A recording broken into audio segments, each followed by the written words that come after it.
Dan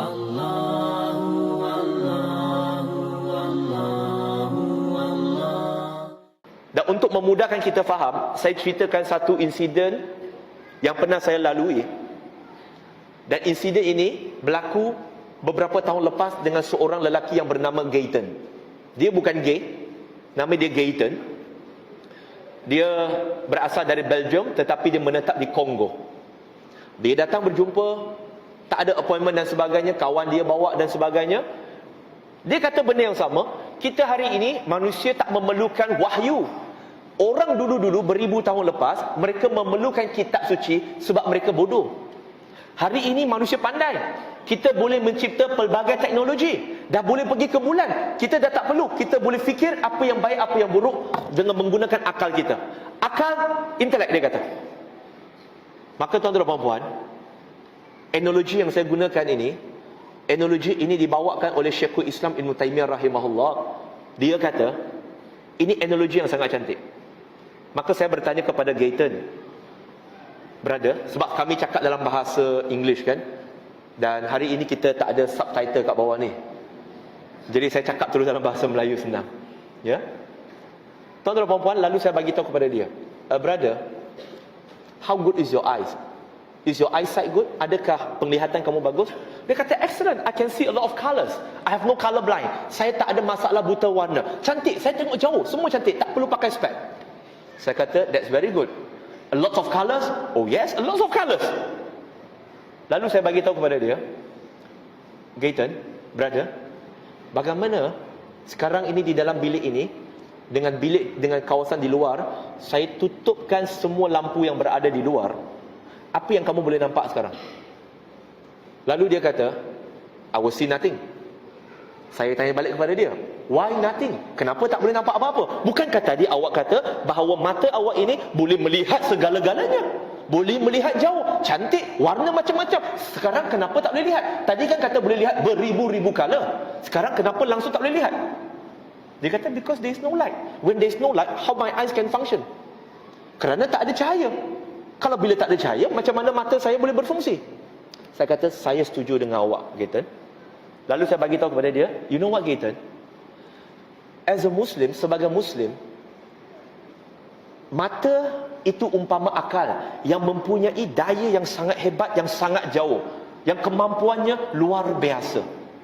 Tetapi jikalau akal ini dia seumpama mata, apabila mata ini dia tak ada cahaya yang membantu dia, maka akal itu akan jadi lumpuh. Sama juga, maka mata itu akan jadi lumpuh. Begitu juga dengan akal manusia ini. Jikalau akal manusia ini dia tak ada cahaya daripada Tuhan yang menciptakan alam ini, maka akal dia akan jadi terencat.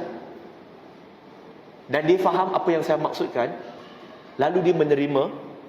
Dan alhamdulillah, 2 minggu selepas itu, bila saya hubungi dia, dia kata dia berada di Taman Negara di Pahang. Saya baru kata, how are you, brother? Dia kata, I'm good.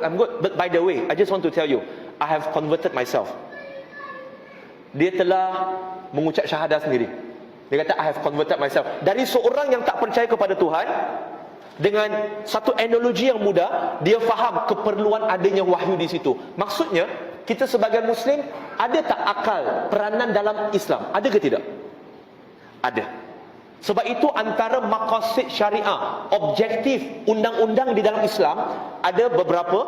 Ada yang kata 6, tapi kita kata 5 yang biasanya, iaitu melindungi agama, nyawa, akal, harta dengan nasab.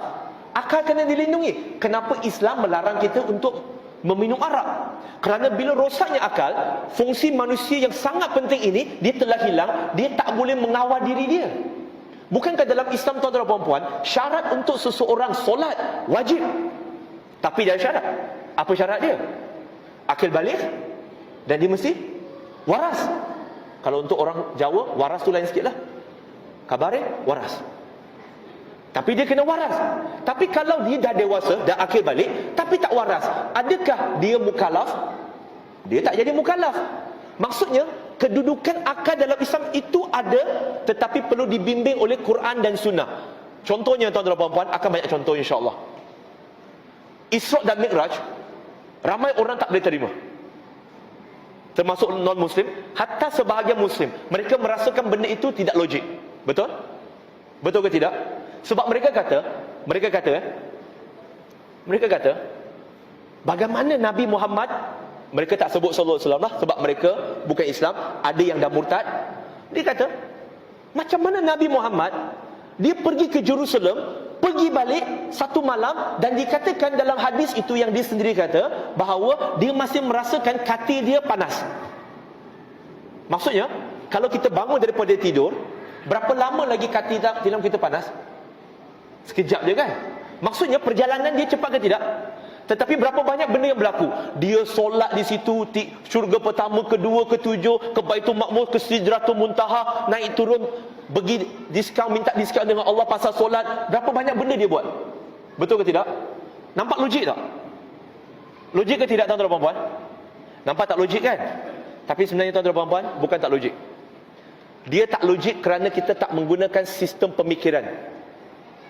Kita tak menggunakan sistem pemikiran. Harap-harap semua masih okey ya. Sebab akan banyak berfikir. Apa sistem pemikiran dia? Senang je. Sebagai Muslim, kita percaya kepada Allah. Allah ni apa? Allah ni pencipta. Dia cipta apa? Dia cipta ruang, masa dan jisim. Betul ke tidak? Masa itu ciptaan siapa? Allah. Masa itu ciptaan Allah.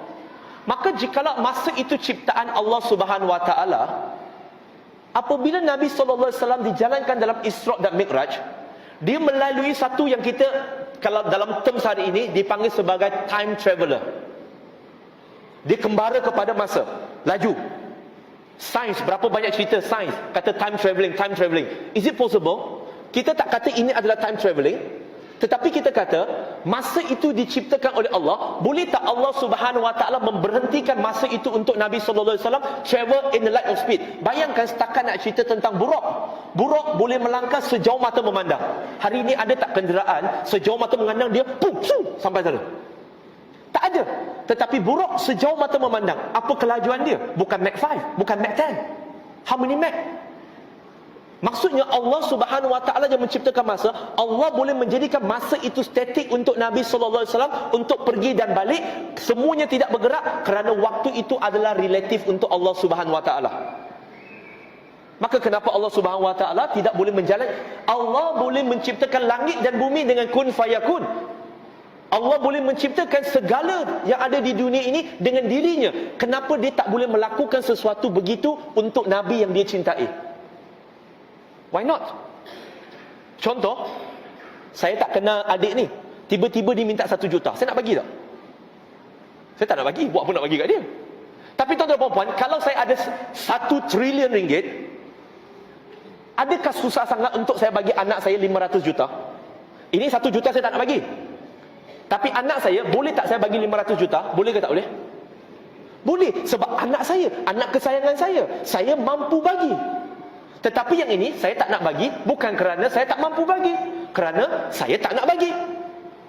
Begitu juga Allah Subhanahu Wa Taala yang menciptakan alam ini, dia boleh memberhentikan masa untuk Nabi SAW melakukan segala-gala itu.